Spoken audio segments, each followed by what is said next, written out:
Raríssimas, raríssimos e raríssimes, bom dia, René de Paula Júnior falando aqui no Radinho de Pilha, e eu agradeço aqui ao Raríssimo que esclareceu que esse pássaro que estamos ouvindo aqui ao fundo e que eu gravei nos horários mais insólitos, porque ele aparentemente não tem um padrão muito regular, pelo menos para mim, talvez seja um sabiá.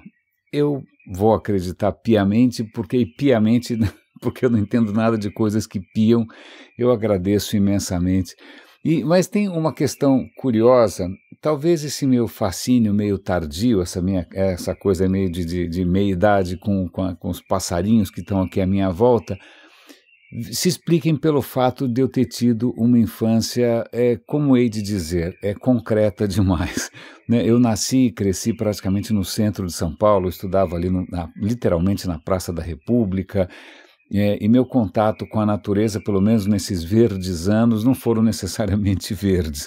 Né? Então eu sou bastante leigo e ainda sou meio deslumbrado com coisas que são absolutamente prosaicas, né, do mundo natural. E eu confesso que eu ouvi ontem um episódio extremamente, nem sei que palavra que eu uso, não sei se é inspirador, se é delicioso, vamos chamar de saboroso, do 99% Invisível, que é aquele podcast que eu adoro, do Roman Mars. Tá aí um sonho de consumo, né? Poder ter um projeto que se sustenta sozinho, como 99% Invisível se sustenta. Parabéns para o Roman Mars. É um podcast que normalmente fala sobre design, fala sobre arquitetura, fala sobre urbanismo, sobre coisas que afetam o nosso dia a dia, a maneira como a gente vive em conjunto. E o episódio de ontem, eu tinha deixado para trás, eu tinha pulado, porque eu achei que fosse sobre alguma coisa na Netflix, eu não estava com vontade de... Bom, em suma, me equivoquei. Sim, o episódio é sobre algo que está bombando no Netflix, que chama, como é que chama? Eu não sei se está aqui no Brasil, tá? Chama Early Enough, cedo o suficiente ou cedo o bastante. Na verdade é uma minissérie, é uma série japonesa, que é baseada, se eu não me engano, num livro, em inglês, acho que em japonês o título é alguma coisa como Minhas Primeiras Compras. Eu não sei se vocês já viram isso, eu vou dar link aqui para alguns vídeos no YouTube, um que acho que é um trailer, outro que é uma reportagem falando sobre essa série, né?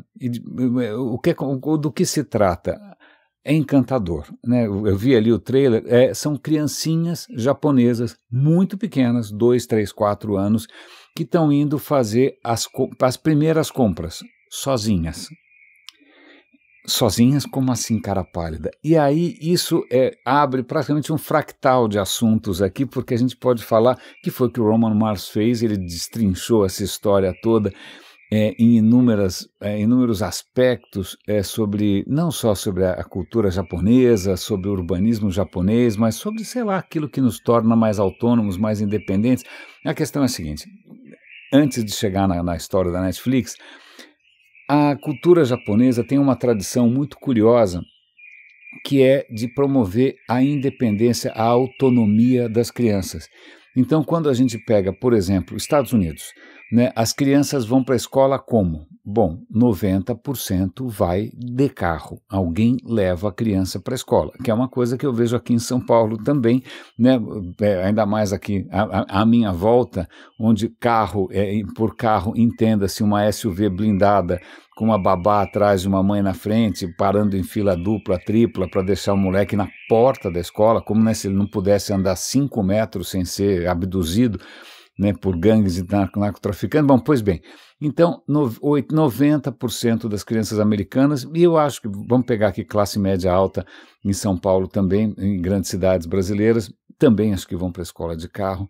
Pois bem, no Japão é o contrário, 85%, se eu não me engano, das crianças vai para a escola a pé, e são crianças de 5, 6, 7 anos. Vão a pé. Como assim vão a pé?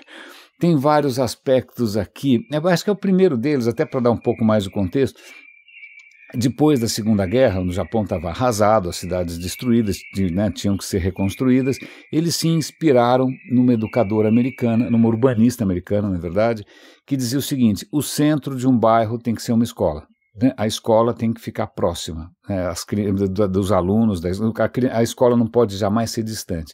Então tem uma lei japonesa que a escola tem que o aluno tem que viver até 2 quilômetros e pouco de uma escola, no máximo. Tá? Então, pronto. Então, ir a pé é um trajeto relativamente curto. A segunda questão é como, assim, uma criança vai andar sozinha na rua, né, sem nenhum adulto acompanhando? Isso parece inimaginável. Mas aí entra uma questão extremamente interessante, eu acho absolutamente invejável e deveria ser uma lição para todo mundo. A gente fica falando aqui de smart cities com 5G. Não, não. O que dá segurança para as crianças, em primeiro lugar, é a vizinhança, os vizinhos, né? Os bairros japoneses são tradicionalmente bairros mistos. Eu vou inclusive dar um link aqui para um vídeo mostrando o zoneamento urbano de cidades como, por exemplo, Tóquio, Kyoto. Aliás, minha mulher trabalhou com isso a vida toda, ela trabalhava na prefeitura, na área de urbanismo e meio ambiente, e ela viu ali que o zoneamento, a maneira como a cidade é dividida, o que é permitido a cada zona, os tipos de zona, são mais ou menos parecidos com os nossos aqui de São Paulo, com algumas diferenças. Mas vamos lá. O zoneamento típico de uma cidade japonesa é misto. Então, você não tem... Nos Estados Unidos, não. Você tem uma zona residencial, né? Em alguns casos, isso já foi assunto aqui no Radinho, você pode ter por lei uma determinação que naquela zona residencial você só pode construir casas para uma família, ou seja, não tem apartamentos, não vai ter repúblicas, só vai ter casa para o papai e mamãe, tá bom? Isso explica porque Toronto é como é e assim vai. Bom, então você tem zonas que são estritamente residenciais e você tem zonas que são estritamente comerciais. Pois bem, no Japão, e acho que em São Paulo de uma certa maneira, é misto. Então você pode ter uma academia de ginástica do lado de uma residência, do lado de um açougue, tanto faz. Mas no Japão, além de você ter nos bairros essa mistura, né, de usos, você tem uma comunidade. Então todos ali têm muito claro que uma criança tem que ser cuidada por todos. Uma criança na rua merece a atenção e o cuidado de todos. E todo mundo meio se conhece ali no bairro. Então a criança vai andando e passando e tem olhos da comunidade toda, né, prestando atenção se está tudo bem. Então, né, ao invés de ter uma super mãe ou um super pai, super protetor de helicóptero sobrevoando, na verdade a criança ela é amparada pela comunidade em torno dela. A segunda questão é carros. Pô, mas espera aí, a criança vai ser atropelada. A questão é, ok, cidades japonesas têm avenidas, né, não tem como não ter. Mas quando você sai das avenidas e entra um pouquinho nos bairros, as ruas são estreitas. Por quê? E aí ele faz de novo um contraste com os Estados Unidos. Quando você faz uma rua nos Estados Unidos, que largura que ela deve ter? As ruas são muito largas. Em primeiro lugar, porque acho que nos Estados Unidos teve, desde tempos remotos, você teve gente andando com carruagens puxadas por cavalos, né? Você tinha ali algum tipo de transporte com cavalos que requerem um certo espaço para manobrar, né? Então as ruas já nascem largas por causa das carruagens, carroças e cavalos, né? E depois só piora e parece que agora o critério para a largura de uma rua é se um caminhão de bombeiro consegue dar a volta, ele consegue fazer um retorno na rua. Bom, levando em conta o tamanho de um caminhão de bombeiro, você entende mais ou menos por que as ruas são tão largas, né? No Japão não. No Japão, primeiro que não teve essa questão das carroças, ou seja lá o que for, das carruagens, as ruas são muito estreitas e não tem uma clareza onde começa a calçada e onde começa a rua. Simples assim, né? Porque se você parar para pensar, a calçada não é feita para o pedestre, a calçada é feita para deixar espaço livre para os automóveis, porque é como se a prioridade do planejamento urbano ocidental fosse o livre trânsito dos automóveis. Então tira os pedestres do meio do caminho, espreme eles nas calçadas, pelo amor de Deus, para a gente não precisar se preocupar. No Japão é o contrário.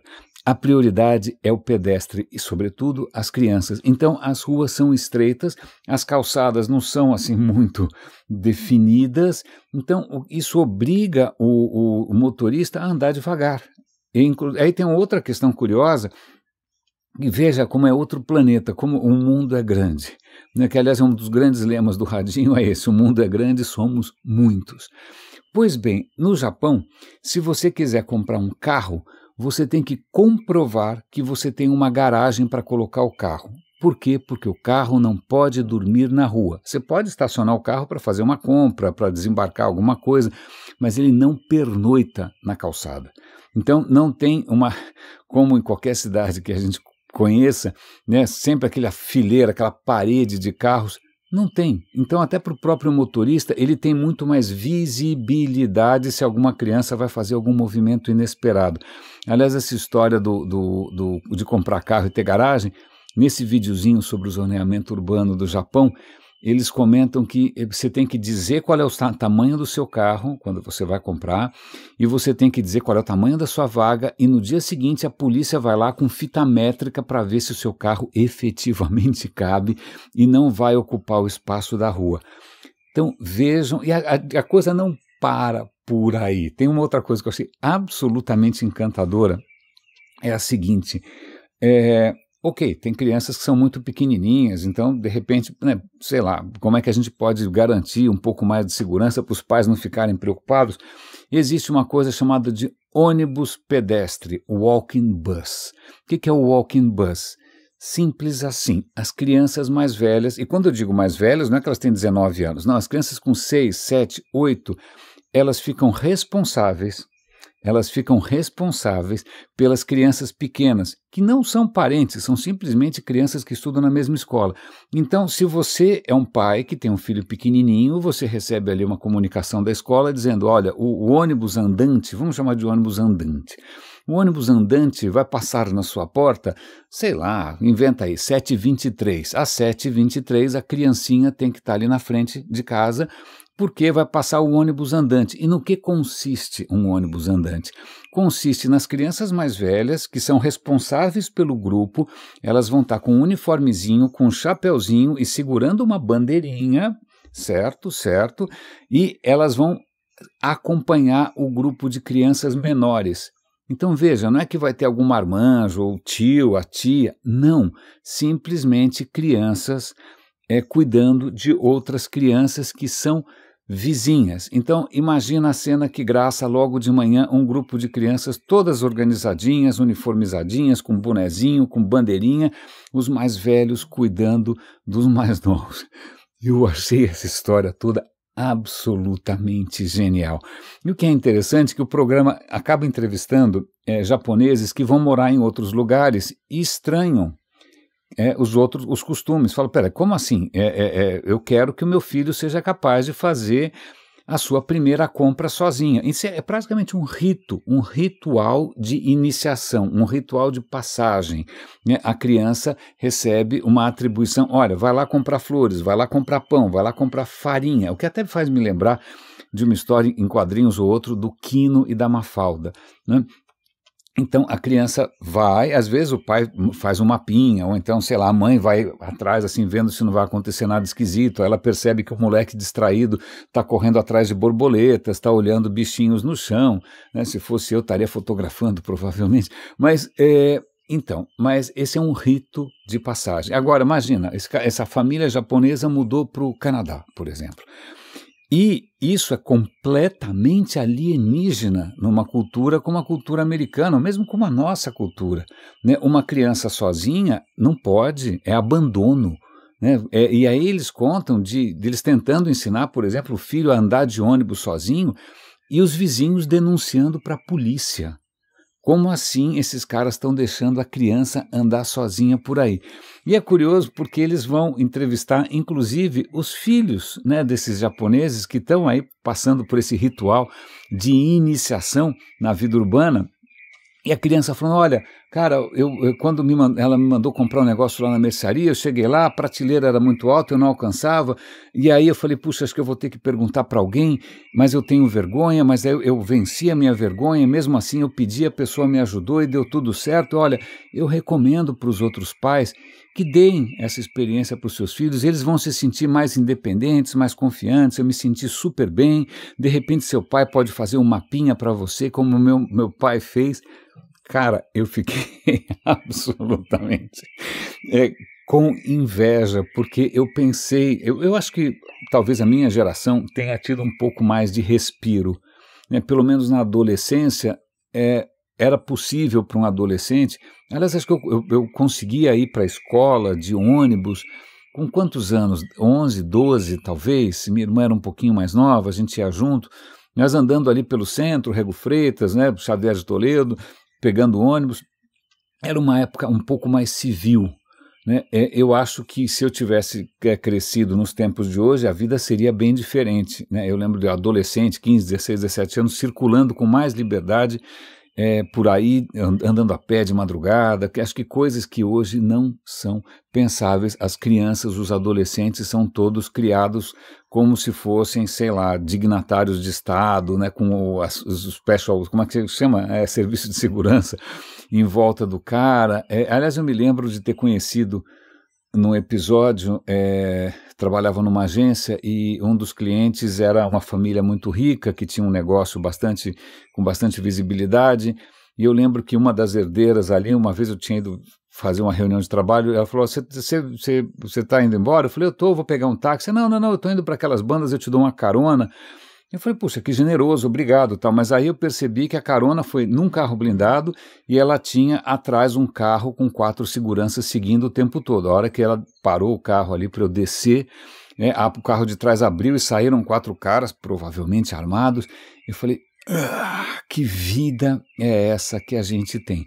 Então, portanto, estou aproveitando esse começo aqui do radinho para mostrar, para a gente pensar também, né, que futuro que a gente quer, o que a gente acha que é progresso, o que a gente acha que é uma cidade civilizada, o que a gente acha que é uma boa infância, né, o que você acha que é ser um bom pai, né, o que nos torna mais humanos, um pouco mais sociais, com um pouco mais de empatia, com um pouco mais de cuidado. É metaverso? É dar iPad, iPhone para o seu filho quando ele mal está chupando chupeta ainda? Ou é simplesmente dar, primeiro, né, escolher um lugar para morar em que seja possível você ter uma vida mais cidadã, onde você tem uma cidade construída não em torno de uma Land Rover blindada, mas em torno de crianças de 5 anos que vão comprar, né, flores para a mamãe sozinhos. Eu achei essa história absolutamente sensacional. Para mim, o radinho de hoje já podia ser isso, já estava ótimo, mas felizmente eu vi algumas outras coisas interessantes. Tem faz tempo já, eu nem lembro como eu cheguei nisso, né, mas tem um cartunista, né, que ele tem uma série de histórias em quadrinho, de charges e de desenhinhos, que chama XKCD. O XKCD é um canal, você pode ver ele no Instagram, no Twitter, sei lá onde mais você pode ver, e são charges, normalmente desenhos que são infantis, são bonequinhos de palitinho, o cara desenha primariamente, né? Mas é um quadrinho de nerd, normalmente é sobre ciência, normalmente é sobre tecnologia, e tem um deles que eu inclusive, eu mantenho uma cópia no meu celular permanentemente, que é um desenho de um rapaz sentado no computador, aí vem, acho que a namorada dele por trás, fala, você não vem para a cama? Eu falo, não, eu não posso ir dormir ainda, tem alguém errado na internet, né? Que acho que eu acho que infelizmente eu já sacrifiquei muito do meu tempo, né, afetivo e pessoal nessa neura, né, de tentar corrigir todo mundo, não ir dormir sem imagina. Então, esse cara se chama, como é que é o nome dele? Ele se chama Randall Munroe, é isso? Deixa eu pegar aqui o nome dele direitinho, porque eu não sabia nada sobre o autor, na verdade. Ele se chama Randall Munroe. Ele participou, imagina, ele é um cara, tudo bem, ele escreve sobre ciência, né, sobre tecnologia, sobre, sei lá, né, mas ele foi entrevistado no podcast do Sean Carroll, que é um físico que eu estou sempre ouvindo. Ele foi entrevistado porque ele está lançando o segundo livro chamado EC, What If. Ele já tinha, eu tenho esse What If aqui, aliás eu comprei e não li ainda, tá bom? Aliás, um parêntese, aquele meu site, o Leia Vale a Pena, que eu agora estou relançando no WordPress, não mais no Tumblr, eu acabei colocando ali um penduricalhozinho, que é um widgetzinho, uma janelinha, mostrando os livros que eu estou lendo no Goodreads. Goodreads é uma plataforma, aliás, foi comprada pela Amazon, mas de qualquer maneira, é uma plataforma para quem gosta de ler. Você pode registrar os livros que você está lendo, você pode comentar, você pode recomendar, as pessoas podem seguir você. Então eu coloquei um widgetzinho no Leia Vale a Pena. Então, como sempre, todos os links que eu comento aqui estão no radinhodepilha.com, estão na descrição desse episódio, estão no, sei lá onde mais está, no canal nosso do Telegram, né? Então eu vou dar o link para essa confusão toda, e o Arif, só que eu comprei, mas ainda não li. Ele está lançando o Arif 2. E no que consiste o Arif? Como ele escreve muitas vezes sobre coisas meio nerds, de ciência, de física, de matemática, ele começou a receber e-mails de gente fazendo perguntas. Olha, já que você, né, entende um pouco de ciência, eu vou te estar conversando aqui com um amigo e a gente veio com uma dúvida: o que aconteceria se a gente arremessasse uma bola de beisebol a 90% da velocidade da luz?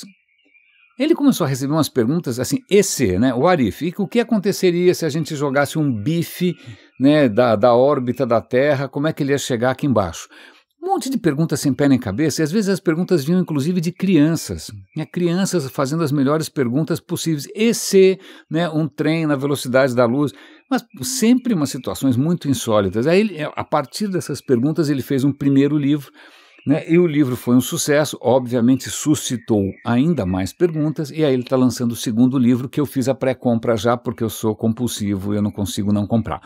Né, pois bem, mas a conversa foi ótima, primeiro porque o rapaz é muito novinho, muito novinho, muito transparente, muito aberto à experimentação. Na hora que você tenta enquadrar o cara ali, você é um artista, você não é, falou, cara, eu não quero saber desses rótulos, eu estou fazendo o meu trabalho, eu acho que de alguma maneira eu estou, sei lá, promovendo aí o gosto pela ciência, e o livro, obviamente, é diferente de você escrever um livro, né, com palavras, né, tentando comunicar alguma coisa de uma maneira que as pessoas entendam, e você fazer uma brincadeirinha. Mas a entrevista foi uma delícia. Eu vou dar o link aqui eu vou dar o link para o podcast, que lá também tem um link para o livro, né? Eu acho que vale muito a pena, mas o que eu achei bárbaro aqui é que algumas dessas perguntas, por mais absurdas que sejam, por exemplo, se você lançar uma bola de beisebol na velocidade, a 90% da velocidade da luz, a questão não dá. Primeiro que o começo da pergunta é completamente absurdo, mas o que ele faz, ele abstrai o começo da pergunta, ou seja, tudo que seria necessário para que isso acontecesse antes, mas aí ele tenta imaginar o que aconteceria depois. E para isso ele vai atrás de ciência. Ele vai tentar ver e ele não é um cara super formado, ele não é com pós-doc em ciência, não. Ele tem uma formação meio básica, mas ele vai atrás e ele vai pensar, bom, olha, se por alguma razão qualquer você tivesse uma bolinha de beisebol a 90% da velocidade da luz, isso ia provocar, né, um atrito tão gigantesco com o ar à sua volta que isso certamente provocaria uma reação de fissão nuclear, ia acontecer uma reação nuclear só por causa da temperatura e da pressão, isso ia provocar uma onda de choque de radiação. Aí ele começa a fazer todos os cenários possíveis. Uma das perguntas que eu achei divertidíssima é: se eu quisesse pegar um bife cru e assar esse bife jogando ele do alto da atmosfera, de que altura eu teria que jogar esse bife para, através do calor, do atrito com a atmosfera, esse bife chegar aqui na Terra no ponto? É para parar para pensar, você nem sabe por onde começa. Ele falou, pera um instante só, deixa eu imaginar primeiro, energia cinética, velocidade, transferência de calor, mas espera aí, eu não sei como é que eu vou procurar papers científicos sobre a transferência de calor dentro da carne de um animal. Ele não estava achando nada. Ele falou, bom, é claro, eu estou procurando no lugar errado, eu tinha que estar procurando em sites de culinária, né, para tentar entender. Mas, em suma, uma figura que não é necessariamente um sabichão, ele não é um sabe-tudo, mas é alguém que está lançando sobre a realidade cotidiana, né, e está fazendo com que as pessoas olhem a realidade à sua volta e façam aquela pergunta básica, e se? né? E aí ele vai mostrar que, e é o que é interessante, não é que ele dá a resposta, não, o bife, a resposta é 3,5 km de altura. Não, ele vai mostrar o caminho que ele seguiu, o que as pessoas poderiam ter seguido para chegar na mesma resposta. Que ciência que ele usou, que matemática que ele usou, que física que ele usou. E, de novo, o cara não é um super cabeção. Eu achei isso muito bacana, eu fiquei entusiasmado com essa história. Isso, de uma certa maneira, se conecta. Minha mulher compartilhou comigo um artigo agora de manhã, está na Folha, eu acho que está tendo um evento, aliás, eu estou com uma invejinha branca dessa história, um evento chamado Fronteiras do Pensamento. A própria Natália Pasternak, que eu muito admiro, acho que vai palestrar, ou palestrou, não sei, mas ela está contando aqui de uma palestra de um cara chamado Steven Johnson, né? É um cara que escreveu De Onde Vêm as Boas Ideias, e ele estava comentando o seguinte: a gente tem que parar de pensar que existem gênios solitários com ideias geniais que saem do nada e que mudam o mundo. Ele falou, cara, nunca é assim. Em primeiro lugar, uma ideia não vem do nada, né? Ela é gestada, tem um período de gestação, como se fosse uma gravidez, que às vezes pode ser uma gravidez de anos, pode ser uma gravidez de décadas. E essa gravidez, ela na verdade, ela é fecundada por tudo que esse cara viu por aí. Né, vamos pensar aqui, por exemplo, na história do Einstein. O Einstein pensa na teoria da relatividade andando de bonde, não é? Olhando um relógio, né? E aí mas não é que a ideia veio na cabeça dele como se fosse os 10 mandamentos, né? Como se fosse veio o Espírito Santo, que é uma pomba branca, não sei se você já viu, vem lá uma pomba. Não é assim que funciona. Né? Aliás, Einstein estava pensando nessas histórias porque a discussão ali sobre as leis de Maxwell, sobre algumas coisas elétricas, tinha várias ideias no ar, né? E num pensamento do tipo Arif, ele, né, começa a fazer algumas projeções, não vem do nada. E a segunda questão embora algumas figuras como Einstein pareçam gênios solitários, tudo acontece de uma maneira coletiva, de uma maneira social. Ele conversou com um monte de gente, ele não tinha a matemática necessária para levar suas ideias adiante, então teve outros colaboradores com a matemática. Mas tirando o exemplo do Einstein, mas se bem que é bom a gente usar o exemplo do Einstein, porque o Einstein parece meio o Einstein, o Tesla, fala outro aí, nem sei, dessas figuras que parecem que são miraculosas, né, que são sobre-humanas.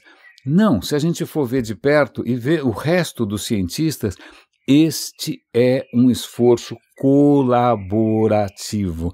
Este é um esforço que é um esforço de muita gente, né? Quando alguém até hoje, quando alguém recebe um prêmio Nobel, você vai ver, é uma equipe enorme, porque você precisa de muita gente para fazer, e quanto mais multidisciplinar for essa equipe, quanto mais ele envolver, aliás, é uma coisa que a gente tem falado no Radinho o tempo todo, né, do valor da multidisciplinaridade, do valor da diversidade, do valor do compartilhamento de ideias, né, do valor da provocação e de todo esse processo, né, da ciência de validação. Isso é completamente diferente do gênio, né, do gênio. Aliás, até vamos pensar que mesmo em artes plásticas, eu continuo brincando muito com o Midjourney. Eu vou dar o link do meu Instagram para quem quiser dar uma olhada. Eu fico fazendo provocações o tempo todo. Ontem eu fiquei muito impressionado porque eu pedi para ele imaginar uma família de robôs no estilo do Norman Rockwell, que é um pintor americano que fazia umas coisas que pareciam propaganda de sucrilhos. O resultado ficou assustadoramente bom, né? Aí eu fiz, olha, faça por favor um casal de robôs apaixonados no estilo de Marc Chagall. Ficou muito bom. Outro dia eu falei, olha, imagine um robô no estilo de Egon Schiele, que é um artista austríaco maravilhoso. Ficou espantoso, né? Mas essas figuras todas, ou mesmo Van Gogh, eles não existem no vácuo, né? Você só vai entender Van Gogh na hora que você percebe o fascínio que ele ficou quando ele entrou em contato com as gravuras japonesas que chegam na Europa no final do século XIX. Por quê? Porque o Japão vivia isolado, o Japão vivia fechado. No final do século XIX, o Japão se abre para o Ocidente e a gente começa a ter contato com uma coisa completamente diferente. O Van Gogh colecionava gravuras japonesas, ele copiava gravuras japonesas e isso muda completamente. Então não é só ele. Picasso também, quando Picasso entra em contato com a arte africana, ainda mais depois da Primeira Guerra, estava todo mundo com o saco cheio da Europa, a Europa não tinha dado, não parecia um projeto muito viável. Você só vai entender Picasso se você der crédito, se você perceber o contato que ele teve, o quanto ele se expôs a outras culturas também.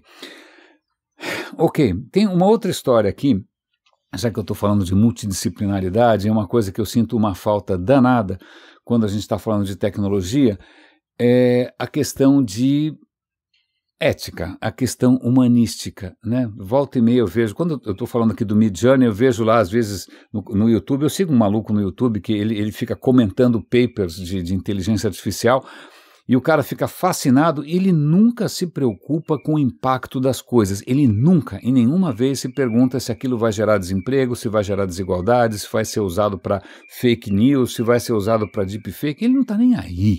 Né, porque ele deve se considerar um técnico, e como técnico ele não precisa se preocupar. Pois bem, então eu tenho uma história bárbara, eu já tinha contado meio por cima, mas aqui tem um trabalho um pouco mais profundo a respeito. Uma startup, agora eu não lembro se eles são americanos ou se eles são canadenses. Bom, ok, uma startup estava usando inteligência artificial, machine learning, para o quê? Descobrir novos medicamentos. Ok, então de repente vamos supor, você tem um problema qualquer, olha, puxa, seria maravilhoso ter algum medicamento que ajudasse com essa questão da bioquímica do corpo. Bom, você pode dar uma olhada, pesquisar para ver se já existe alguma molécula que alguém inventou, ou você pode eventualmente também estudar se alguma outra molécula que nunca ninguém estudou poderia ajudar nesse... Bom, mas levando em consideração que a variedade, a quantidade, o número colossal de possibilidades, fazer isso na unha é ingrato. Então eles construíram um robô justamente para fazer isso. Olha, vamos fazer o seguinte, tá aqui, o problema é esse, pesquise para mim as moléculas que podem ajudar, mas vamos lá, preste atenção, faça um filtro, né, evite aquelas que podem ser tóxicas, tá bom? Não vai me sugerir alguma coisa tóxica. Ok, legal, isso pode acelerar, pode ter um impacto incrível, né, no desenvolvimento de novos medicamentos. O que acontece? Eles são convidados para um evento na Suíça, um evento de segurança, um evento aí meio obscuro, dessas coisas que normalmente envolve hackers, né? Mas na verdade era um evento que estava tentando ver quais novas tecnologias aparentemente inofensivas poderiam ser usadas de uma maneira nefasta, poderiam ser usadas para o mal. Eu falei, bom, não sei porque que a gente convidou, mas vamos lá, tal. Aí quando ele estava lá, aí ele parou para pensar no seguinte, pensando só, se eu pegar o meu código e mudar uma linha, né, ou seja, ao invés de evitar moléculas tóxicas, por favor, registre as moléculas tóxicas. Eu só quero saber das moléculas tóxicas, eu não quero saber das que resolvem o meu problema. Ele mudou, não estou brincando, aparentemente ele foi no código dele, ele trocou o 0 por 1 e 1 por 0, é isso. Né? Ele mudou uma linha, um filtro, uma condição no algoritmo.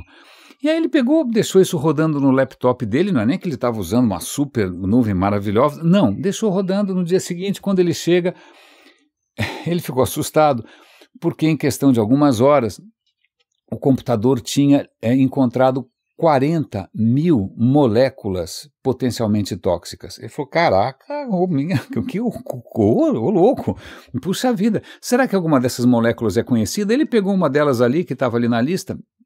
Quando ele procurou, ele ficou assustado. Eu não sei se vocês se lembram que há alguns anos, Coreia do Norte, certo? Tem o gordinho lá, o Kim Jong-un. Eu não sei se vocês se lembram que o irmão dele foi assassinado, o irmão dele era meio rebelde, era meio assim, um perigo para o regime, por assim dizer. Né? O irmão dele estava num aeroporto, não sei aonde, em algum lugar na Ásia, não sei, e aí uma moça chegou perto dele, passou um creme no rosto e foi embora. E o cara morreu logo depois. Não sei se você lembra desse episódio, ele tinha sido envenenado, aquilo foi um atentado, ele foi envenenado com um composto chamado V alguma coisa, V2 talvez, V5, V alguma coisa, V. Era uma neurotoxina, poderosíssima, né? O mero contato com a pele, o cara morreu sem nenhuma chance. Pois bem, entre essas 40 mil estava essa molécula. Não só, estavam moléculas 10, 100 vezes mais letais.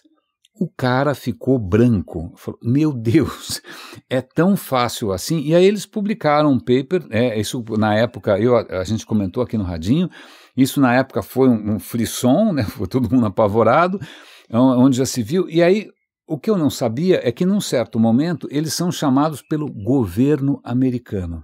O governo americano fala, peraí, conta essa história pra gente. Que pé é essa, né?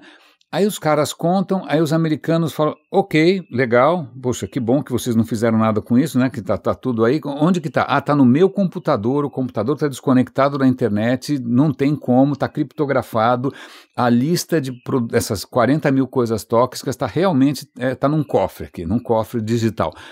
Aí o governo americano falou, puxa, muito obrigado, agradeço, passa pra gente, a gente quer.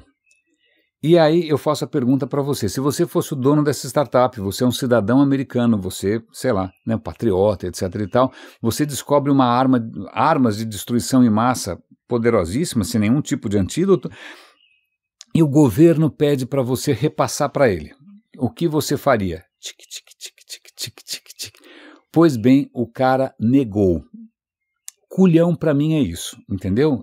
Não é, aliás, um pequeno comentário curioso, ontem saíram os números das pesquisas, veja só, né, o nosso sociopata de plantão, ele virou tchutchuca do Centrão e ele continua com 31%. Ele jogou bilhões do nosso dinheiro no orçamento secreto, continua com 31%.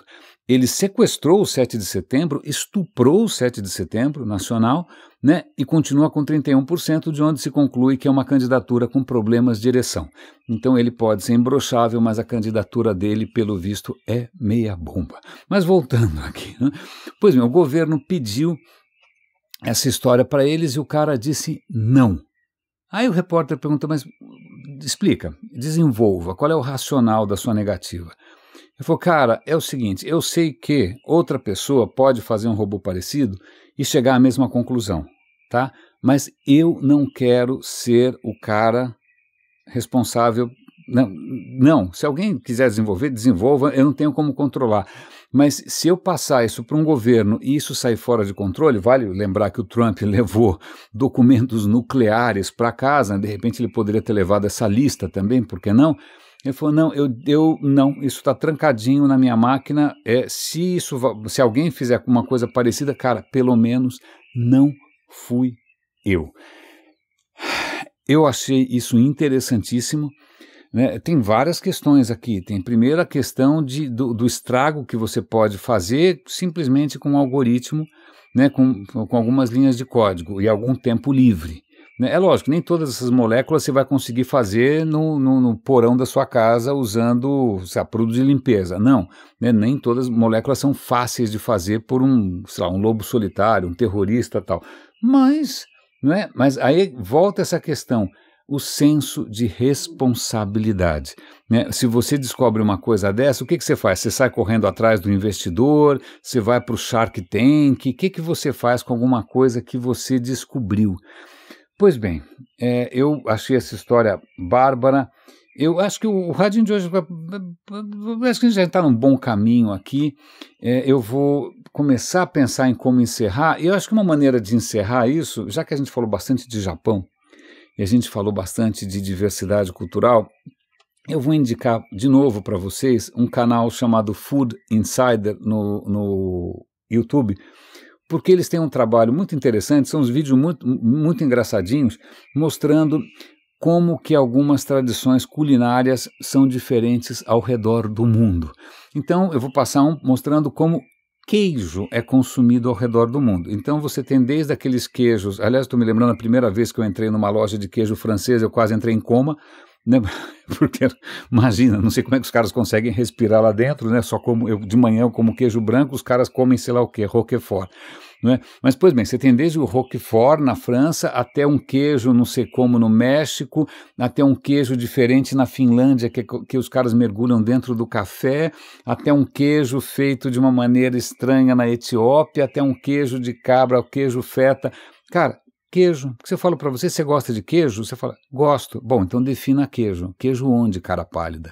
Né? E a mesma coisa com chá. Tem outros temas, como é que o café é consumido, como é que a pizza é consumida. Mas do chá é muito interessante, porque tem desde o chá com bolinhas, chama bubble tea, em Taiwan, que usa bolinhas de tapioca dentro do chá doce, uma coisa sinistra. Mostram o chimarrão dos argentinos, né, o mate. Mostra, que mais que mostra ali? Mostra o chá árabe, mostra o chá do Marrocos, mostra o chá, várias tradições, mas o que é muito interessante é que eles vão mostrar o matcha. O matcha é um chá, uma infusão tipicamente japonesa. Ela não é feita não é que você compra aquele monte de folhinha seca ou folhinha fresca, ou seja o que for, e coloca, faz uma infusão. Não, ele vem em pó, um pó verde lindo, o processo de fabricação é extraordinário.